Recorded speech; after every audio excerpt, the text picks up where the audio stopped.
저는 의성 단촌교회 정석관 목사입니다.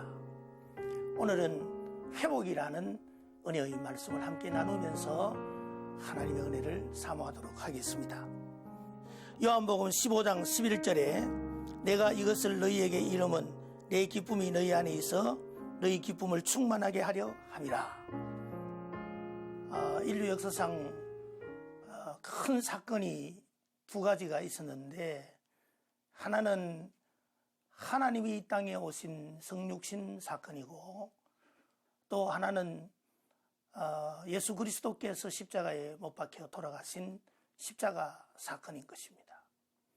오늘은 이 두 사건을 기억해 보면서 이 두 사건의 핵심적인 단어가 무엇인가, 그것은 회복이라는 단어를 생각하면서 우리 하나님의 말씀을 한번 기억해 보겠습니다.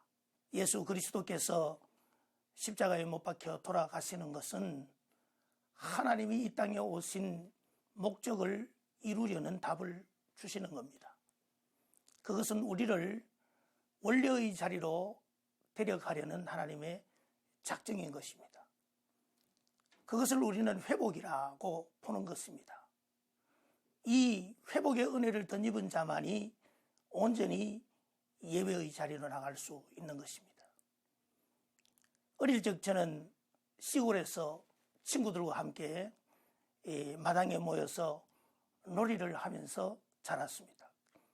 특별히 땅 따먹기 놀이라든지 막대치기라든지 제기차기 놀이 등등 할 때는 거기에 정신이 팔려서 집중해서 한 뼘이라도 더 땅을 차지하려고 친구들과 아웅다웅 싸우기 하면서 지내는 놀이를 하면서 지냈습니다.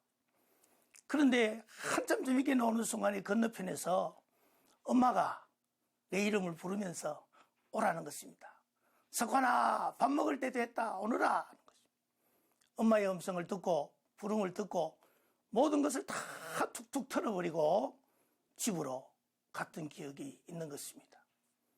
십자가 사건은, 하나님이 이 땅에 오신 성육신 사건은 나를 부르시는 하나님의 음성인 것입니다. 그 하나님의 음성을 듣는 우리 기독교인들은 이 땅의 삶을 열심히 사는 중에도 툭툭 털어버리고 우리는 가야 되는 것입니다. 나의 집으로, 어머니가 계시는 집으로 무조건 가는 것입니다. 왜? 그곳이 내가 갈 곳이기 때문인 것입니다. 그러면 우리 기독교인들이 하나님의 부르심의 음성을 듣고 가야 할 곳이 어디겠습니까? 이 땅을 살아가는 우리 기독교인들은 하나님의 음성을 듣고 가야 할 나의 집, 내가 가야 할 그곳은 예배의 자리인 것입니다. 예배로 나가는 것, 예배 자리로 나가는 것, 그것이 회복인 것입니다. 이 회복의 은총을 입은 자만이 하나님의 나라를 세워가는 일꾼으로서의 기쁨을 누리게 되는 것입니다. 이 일을 하나님이 우리에게 주셨습니다. 이 기쁨이 우리의 속에서 충만하게 되기를 원하는 하나님의 거룩하신 뜻을 쫓아서 하나님 앞에 아름다운 성도의 삶을 이어갔으면 좋겠습니다.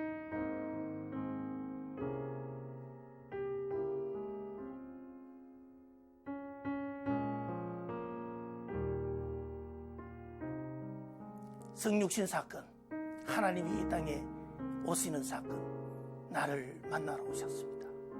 그리고 나를 지금도 부르십니다. 그 부르심의 음성을 듣고 또 우리가 하나님에게로 나아가는 생명력 있는 예배를 회복하는 것이 성도의 진정한 삶인 것입니다. 이러한 예배의 회복이 우리 온 성도들 삶 속에 넘쳐서 기쁨이 함께 넘치게 되는 복이 임하게 되시기를 간절히 원합니다.